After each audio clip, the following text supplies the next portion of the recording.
Dick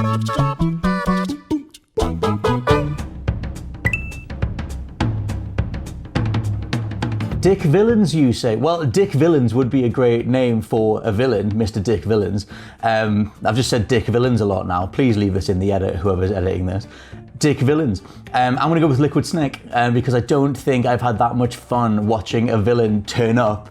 And just every single scene that Cam Clarke's Liquid Snake is in his best stuff for me is the first Metal Gear Solid, the PS1 one, or when he merges with Revolver Ocelot in Metal Gear Solid 4, which sadly lost Cam Clarke's voice actor. He didn't pass away or anything, but they kept, I forget what you call the dude that does Ocelot's voice, but they went with him in the Western versions of Metal Gear Solid 4. It was Ocelot's voice when the two people merged. It's a whole plot point. They came together, but Cam Clarke's Liquid Snake, laid out this whole sort of regal, aristocratic British dude that was also happened to be the leader of this crazy sort of like superhuman terrorist cell. And he's just got so many great line deliveries. And I remember the scene where it's revealed that he's actually Master Miller, this guy that's been helping you the whole time. And you get this reveal where, you get this animation of this Master Miller guy sort of letting his hair out and it bobs down and then he takes his glasses off. And then Cam Clarke's line read of, did you like my sunglasses? It's so deliciously evil in that way that you can tell the actor is having so much fun with it. And I think that the way that Hideo Kojima writes his characters, especially his villains, and especially Liquid Snake, there's this pantomime quality to it that I think makes it so energetic and charming and fun. And I would still hold Liquid Snake up as one of the best villains of all time. But he is such a smarmy a-hole. Like he thinks he's entitled to everything.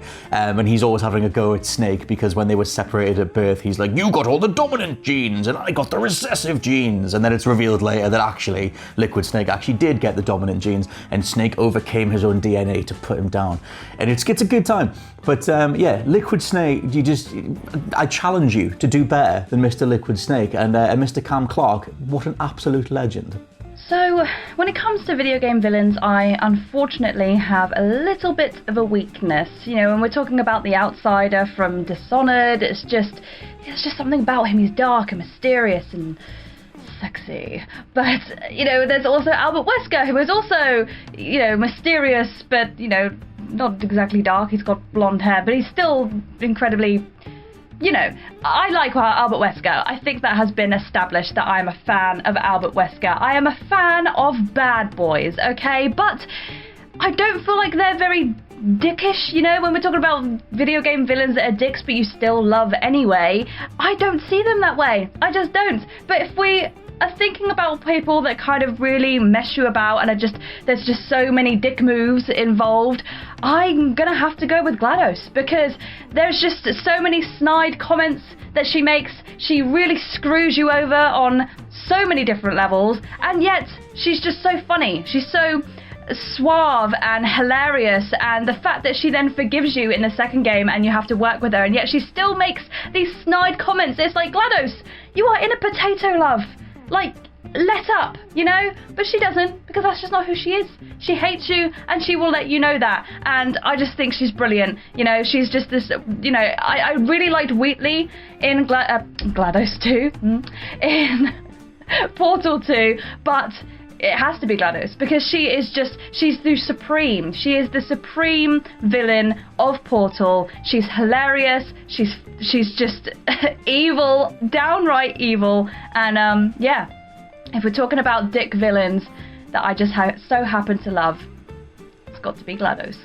Uncharted 4 is this weird anomaly in the franchise because it has this villain who isn't really a physical threat. He's not like this, really intimidating soldier or this kind of supernaturally infused bad guy. And he's not even necessarily the kind of intellectual match for Nathan Drake or any of Nathan Drake's party. He's just this smarmy dick. And I think that's why he's perfect for this title that we've got today, because he is evil, but he's first and foremost like a total dick. And over the years, I've come to really appreciate him as this kind of different video game villain, because he's not this mustache twirling baddie who's like, going toe to toe with Nathan apart from in one sword fight, but he's just this kind of prick. And I think that's the perfect way to describe him. He is just a prick. Like, the entire plot revolves around him kind of being insecure because he's this well-off daddy's money type who has all of these resources at his disposal, has this wealth, comes from this family, is respected, and yet he wants what Nathan Drake has, and what Nathan Drake has is this kind of respect within the community. He's achieved something, he's been on these adventures, he's found, these discoveries, he's made his stamp on the world from nothing. He came from nothing. He was taken in by Sully and stuff. He was this kind of little rascal when he was younger, and he's built up this reputation, whereas with Rafe, he's started from the top. He started from this great, well-off family. He started with this recognition, but he hasn't necessarily earned it, and he wants to earn it. And that drives his kind of motivation throughout the entire game, and it leads him to do these really,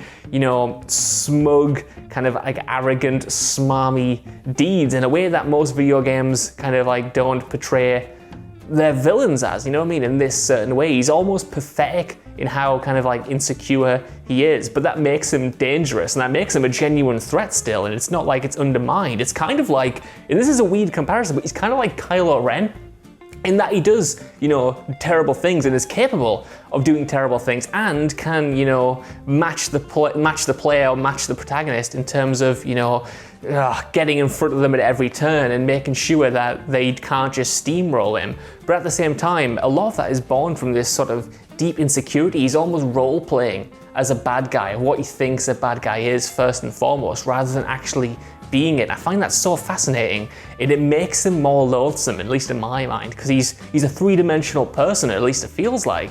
And you can sort of identify real human elements in that makes you hate him more, because you can tell that he's a dick, you can tell that he's smarmy, you can tell that he's this arrogant, son of a bitch that you ultimately want to kind of put in his place or something, because you've been handed everything and that's not enough. He wants more, and he will hurt people to get to that position. And I love that in a way, It might not make him the most compelling villain in terms of mechanics or final boss fights, because that final boss fight does suck, but in terms of, getting you to hate him and getting you invested in him, I think it's awesome. I think it's really good, and a highlight of that series in my mind.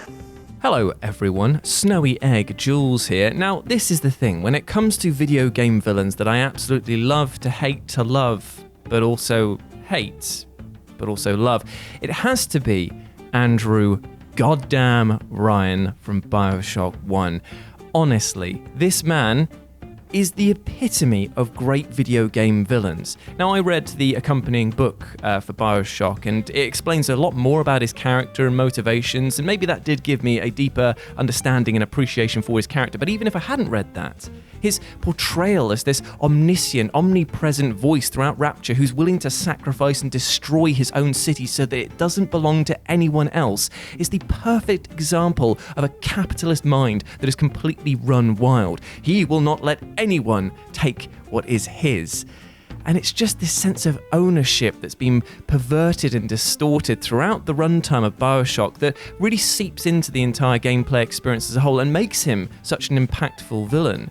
Like, when you finally get to meet him, it's kind of a little bit underwhelming, because he's built himself up and you instilled within the player that he is some sort of god 20,000 leagues below the sea or whatever. That's actually quite far down, actually. Don't think it is that far down, but still, he is a deep sea king of One Piece proportion. I'm getting it confused with other things. I'm just thinking about how other cool people are, but this is the thing. Andrew Ryan is an exceptionally decent, well-written, and quite enigmatic villain. But when you finally meet him, you realise he's just a man. And when he gives you that whole spiel about, a slave obeys, a man chooses, you start thinking to yourself, yes, I might be just a killing machine that is being genetically bred to murder you, but at the same time, you are nothing. You were an ideal, and that ideal, this great chain that you've spoken of, has been completely shattered.